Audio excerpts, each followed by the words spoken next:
네, 오늘부터 우리 평화교회 성도들을 위해서 신앙서적 중에서 선교사 열전에 대해서 책을 읽어드리고 또 설명하는 시간을 갖도록 하겠습니다. 선교사 중에서 오늘은 헤론을 소개하겠습니다. 곧 미국인 헤론이라는 선교사가 한국에 와서 이제 많은 선교 사역을 합니다. 곧 우리가 미국을 사는데요, 잊지 말아야 할 것이 이 미국의 선교사와 그들을 후원했던 미국 교회가 한국 교회를 이루는데 또 이민 교회가 서는데 근본의 뿌리의 역할을 했습니다. 읽어드릴 책은 홍성사에서 나온 양화진 선교사 열전입니다. 헤론이란 선교사를 소개할 텐데요. 이 헤론이란 선교사는 이 한국 서울 양화진 묘지에 묻혀 있습니다. 미국에서 태어나서 한국에서 선교를 하고 한국에서 죽고 이 헤론에 의해서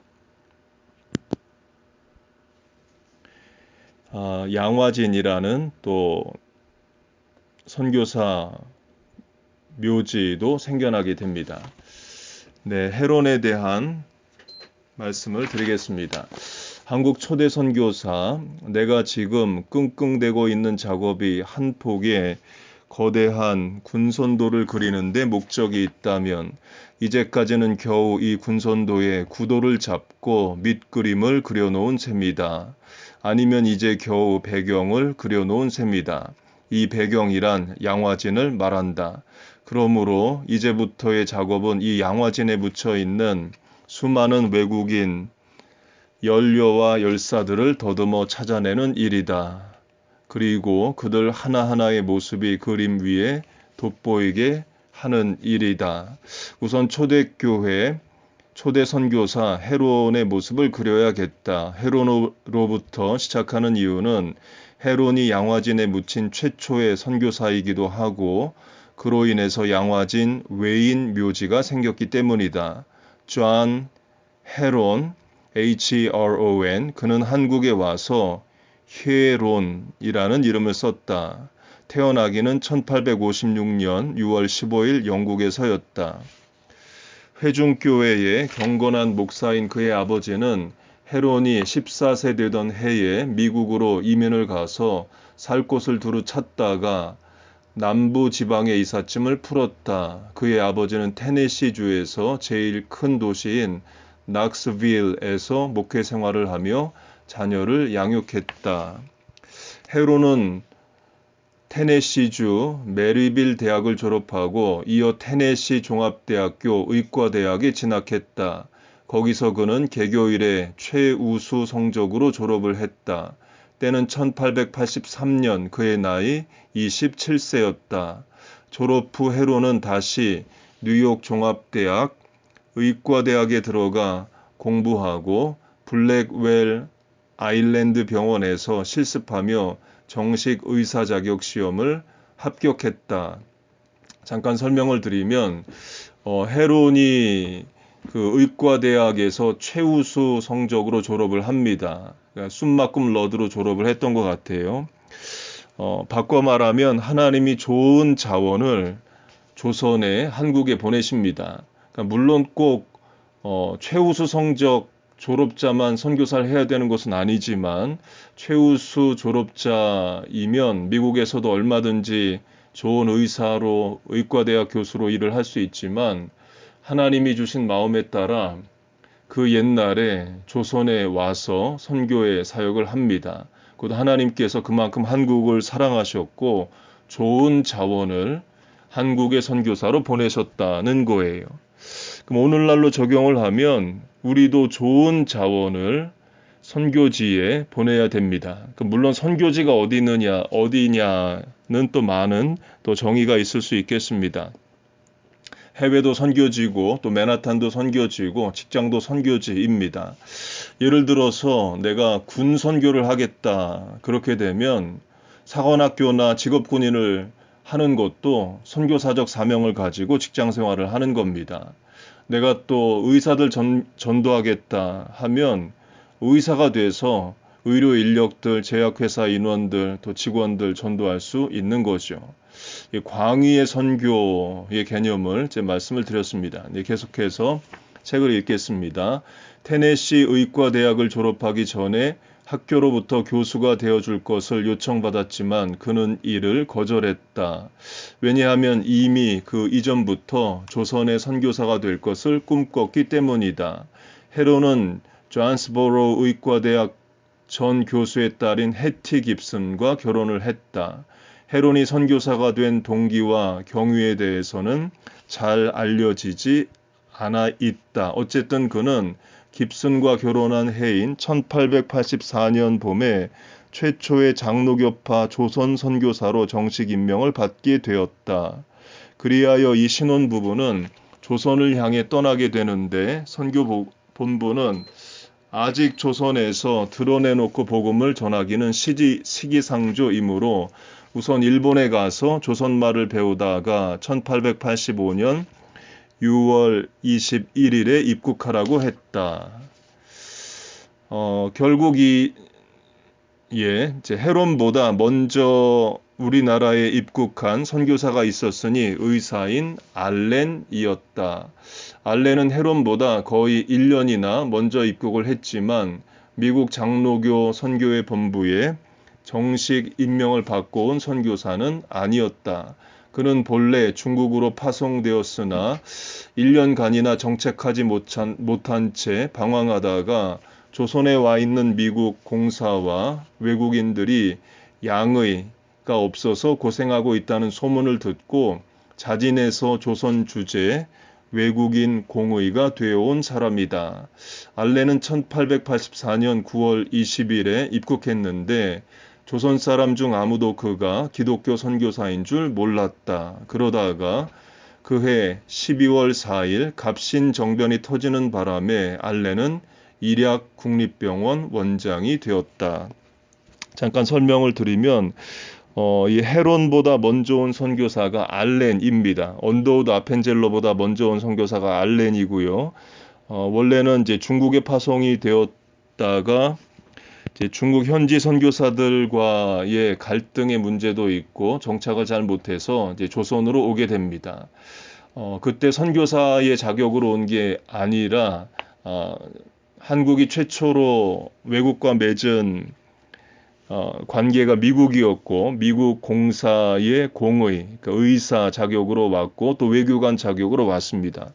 그러니까 지금도 선교사이지만 선교사라는 직분이 아닌 농업기술 전문인 또는 컴퓨터 기능인 또는 의사, 간호사 또는 교사 이런 여러 이름을 가지고 지금도 선교사들이 나갑니다. 특별히 이 선교사 입국을 제한하는 들어오지 못하게 하는 나라들에서는 이런 전문인 선교사들이 이제 갈 수가 있고 지금도 이제 가고 있습니다. 태권도 선교사 이런 분들이 또 태권도장을 하면서 또 복음을 전하는 일을 또 하죠. 네, 계속해서 읽겠습니다. 갑신정변이 일어났을 때 민영익이 칼에 맞아 크게 상처를 입었다.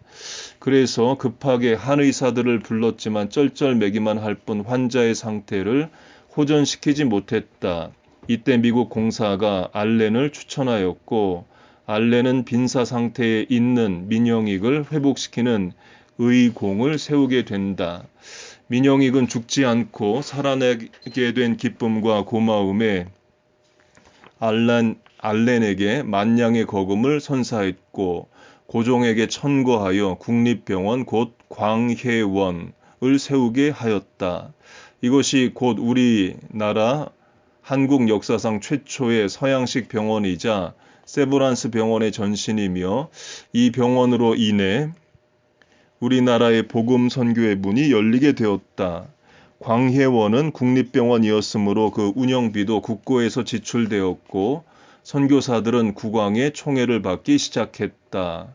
1885년 2월 25일에 문을 연 광해원은 첫 1년 동안 206명의 환자를 입원시켰고 그 중에 150명에게 수술을 했다. 통원 치료 받은 환자 수만 해도 무려 1460명이 되었다. 그런데 1887년 알렌이 주미 조선공사관의 서기관으로 임명되어 가는 바람에 헤론, 오늘 소개하는 헤론이 2대 원장이 되었다. 그와 동시에 헤론은 알렌의 뒤를 이어 고종의 시의로 임명되었다. 임금의 시의가 되면 의례 높은 벼슬을 가져야 하는 법이기에 그에게는 먼저 가선대부라는 높은 벼슬이 주어졌고 그때부터 그는 혜참판으로 통했다. 혜론이니까 성혜 그리고 직분 참판 이렇게 불렸나 봅니다. 혜참판은 고종 황제와 명성 황후의 총애를 받으면서 왕족들을 가까이 모셨다. 대궐 안에서 고관들과도 자주 만났다.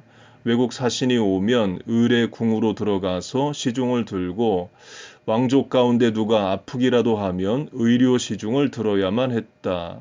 명성 황후 민비는 헤론의 부인을 무척 총애해서 잔치가 있을 때마다 반드시 참석하게 했다.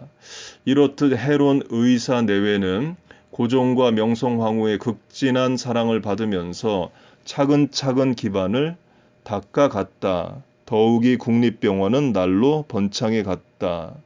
그러나 헤론은 광해원이라 이름한 이 병원을 제중원으로 바꾸고 정릉 외국인 거주지에 구리계, 지금의 을지로에 있는 구리계로 이사를 갔다. 왜냐하면 왕실의 총애만 받으며 특권층에게만 의료 혜택을 베풀 것이 아니라 가난한 자, 병든 자에게도 베풀고자 하는 생각이 간절했기 때문이다. 그 당시 백성들의 건강 상태는 매우 비참했다. 한 병원 보고서에 따르면 조선 사람들의 절반은 천연두로 죽습니다. 라고 전제한 다음 매독은 아주 흔한 병입니다. 회충 환자가 1년간 760건이나 됩니다. 돌싸움과 활쏘기를 하다가 다친 환자도 꽤 많습니다. 피부병과 무좀은 백성들 거의 전부가 걸려 있습니다. 학질은 만병의 근원이 되어 있습니다. 각기나 디스토마 환자도 많습니다. 환자들에게 약을 주면 잘 먹긴 하는데 술을 많이 마시고 음식 조심을 하지 않아서 아무리 수술을 잘해도 효과가 나지 않습니다. 환자의 통계를 보면 장티푸스 환자가 1147명, 소화불량과 기타 환자가 3032명, 유행성 감기가 114명, 호흡기 환자가 476명, 정신병 환자가 833명, 성병 환자가 1902명, 눈병 환자가 105명, 피부병 환자가 845명, 부인병 환자가 67명 이었습니다. 라고 했다. 이 보고서는 1885년 4월 10일부터 그해 말까지의 통계이다. 이 통계로 당시 조선의 질병 상태를 충분히 엿볼 수 있다. 천연두는 어찌나 심했든지 왕실에까지 침입하여 궁궐 안에서도 무당과 판수, 점치는 일을 하는 소경, 이 판수랍니다. 무당과 소경인 무당, 판수가 자주 출입했으며 명성 황후의 소생 하나는 죽고 엄비의 소생 하나는 곤보가 된 것도 잘 알려진 사실이다. 이 보고서에는 천연두만 언급되어 있고 다른 전염병에 대한 통계가 없는데 아마 1885년에는 큰 전염병이 돌지 않았던 모양이다. 그러나 전염병 중에는 콜레라가 가장 무서웠다. 천연두는 아이들의 병이지만 콜레라, 장티푸스, 패스트와 같은 괴질은 남녀노소, 고화, 귀천을 가리지 않고 인명을 마구 빼앗아 갔다. 이 전염병이 한번 휩쓸고 지나간 뒤에는 떼죽음이 생겼다. 그리하여 초대교회 선교사들은 제일 먼저 전염병 방지에 애를 먹었다. 콜레라가 엄습해오자 평양감사는 이 괴질은 만주 쪽에서 오는 것이니 그 길목에다 장승을 세워라. 띄엄띄엄 한 길을 가로질러 개골창을 파서 오다가 죽게 하라는 명령을 내렸다. 이것을 보고 그 당시 평양에 있던 마펫, 세뮤얼 마펫, Moffett는 그것은 어리석은 짓입니다. 날 것을 먹지 말고 설익은 참외도 먹지 말고 물은 반드시 끓여 먹어야 합니다. 옷을 깨끗이 빨아 입고 집 안팎을 청결하게 하여야 합니다. 라고 했지만 민중은 코웃음을 칠 뿐이었다.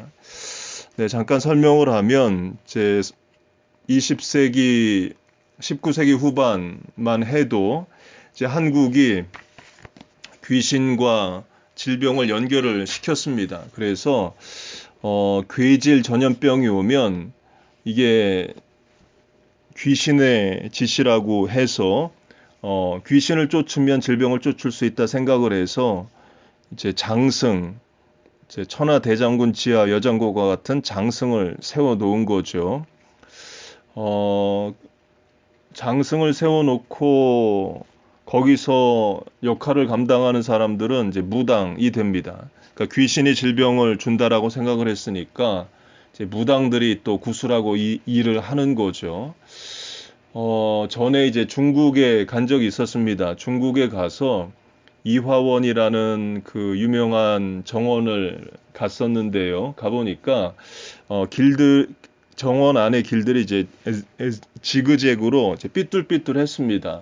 그 안내하는 분이 설명하기를 중국의 귀신들이 길이 직선이면 곧바로 사람을 쫓아오니까 지그재그로 해서 귀신들이 길을 따라오면서 빨리 못 쫓아오게 하느라고 길을 지그재그로 했다. 이런 또 설명을 들었습니다. 그러니까 역시 이제 미신적인 거죠. 바꿔 말하면 사람 사는 세상에 귀신들이 개입해 있는 거예요. 또 중국인들이 이제 빨간색 옷을 좋아하죠. 그리고 이제 정월이 되면 그 빨간색 옷도 입고 빨간색 돈을 빨간색 봉투에 넣어서 아이들에게 주고 세뱃돈 주듯이 그렇게 하기도 한답니다. 귀신이 빨간색을 싫어한대요. 그러니까 중국 귀신들은 빨간색을 무서워한답니다. 그래서 중국인들이 빨간색을 또 많이 입는데요. 강조점은 조선 선교사가 왔던 조선 시기의 전염병에 대한 해석이 귀신과 관련이 있고, 그 말은 바꿔 말하면 사람과 귀신이 섞여 사는 사회였다는 거죠. 거기 그런 사회에 이제 복음이 전해지기 시작을 합니다. 계속해서 읽겠습니다. 이런 상황 속에서 병원을 시작한 헤론의 고충이 얼마나 컸을지 짐작할 수 있을 것이다. 헤론은 밤낮 쉬지 않고 병자들을 돌봤다. 그의 희생적 의료봉사는 정말로 놀라웠다. 그러나 헤론은 병자를 돌보는 일뿐만 아니라 성서 번역에도 눈부신 활동을 했다. 초대교회 선교사에게는 어떻게 하면 빨리 성경을 번역하느냐가 관건이었기 때문이다. 네, 설명을 드리면 이때 성경 번역은 한글 성경 번역을 말합니다. 그러니까 한문으로 번역하는 성경은 이미 번역이 되어 있어요. 중국에서 이미 번역이 되어 있기 때문에 한글 성경을 선교사들이 번역하려고 노력을 한 거죠. 한글 성경을 번역한다라는 말은 누구에게 전도를 하겠다를 대상을 정한 거죠. 그러니까 한문을 읽지 못하는 언문이라고 불렸던, 그러니까 세종대왕이 만들었지만 널리 쓰여지지 못했던 글자인 한글로 성경을 번역해서 한문을 읽지 못하는 대부분의 백성들에게 복음을 전하도록 선교사들이 생각을 했다는 거죠. 읽어드린 것 가운데 광해원을 제중원으로 바꾸면서 을지로로 병원을 옮겼다 말씀을 드렸는데요.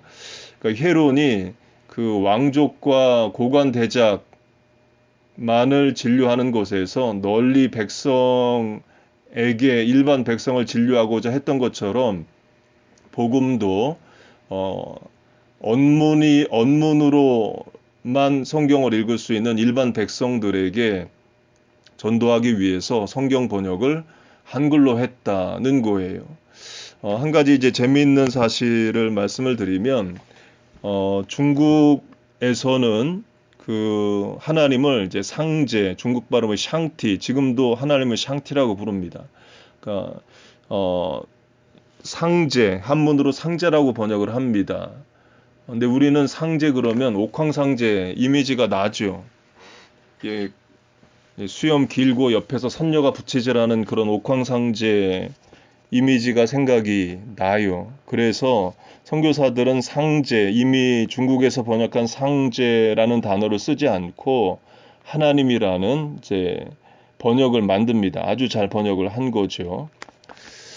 네, 계속 읽겠습니다. 이미 서상윤과 이수정 역이 나오긴 했지만 그것은 중국어와 일본어를 번역한 것이므로 다시 성경을 번역하지 않으면 안 되겠다는 것이 선교사들의 일치된 의견이었다. 이 서상윤 역과 이수정 역을 설명드리면 서상윤 역은 이제 북한 사투리로 존 로스, ROSS, 영국 선교사와 힘을 합해서 번역한 이제 북한 사투리로 된 한글 성경이었고, 이수정은 이제 양반입니다. 그 이수정이 일본에 건너가서 번역을 했는데, 이수정 역은 이제 일본어를 한국어로 번역을 한 거예요. 그래서 이제 선교사들이 제대로 서울 당시 이제 한양 서울 표준어로 번역을 하자 해서 이제 성서 번역 위원회를 조직을 하고 이제 성경 번역을 합니다. 제가 한국에서 그 대학원 신학교 다닐 때 이제 석사학위 논문이 이제 성경 번역에 대한 것이기도 했습니다. 네, 계속 읽겠습니다. 그래서 1887년에 성서 번역 상임위원회를 처음으로 조직했는데 헤로는 그 4명의 번역위원 중 한 사람이었다.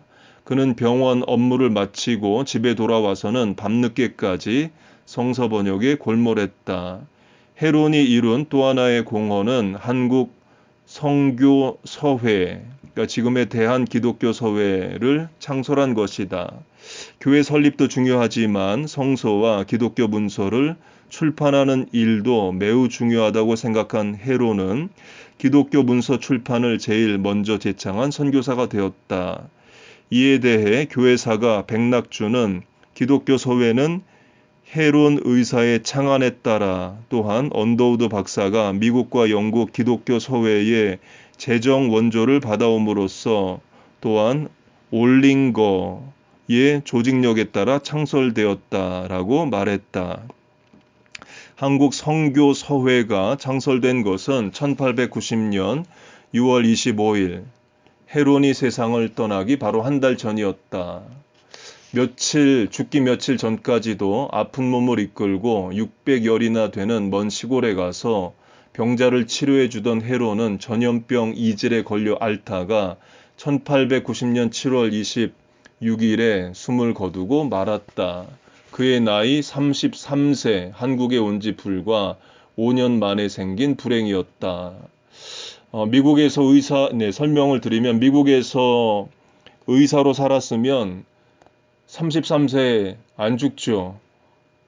70, 80까지도 살았을 사람이지만 또 미국에 있었으면 전염병에 걸렸어도 약이 있었을 텐데 조선에 와서 의사로서 환자를 대하다가 5년 만에 전염병으로 33세에 죽게 됩니다. 그러니까 한국교회에 어떻게 섰느냐, 이런 선교사들의 피값으로 서게 됩니다. 네, 계속 읽겠습니다. 헤로는 병원, 성서 번역, 기독교 문서 등으로 복음 전파의 기초공사를 이루어 놓고 이제는 큰 건축을 하리라 마음먹고 있을 그때에 쓰러지고 말았다. 동료 선교사들은 미국 공사와 논의 끝에 헤론을 조선 땅에 묻기로 하고 양화진을 묘지로 결정했다. 양화진은 본래 선교사들이 자신들의 주거지로 삼으려고 했던 장소였다. 그러나 조선 왕실은 이를 허락지 않고 전혀 다른 곳을 지정하였다. 그래서 선교사들은 미국 공사의 정식 양해하에 정동 미국 공사관 경내에 임시 묘지를 정했다. 그러자 이것 때문에 말썽이 생겼다.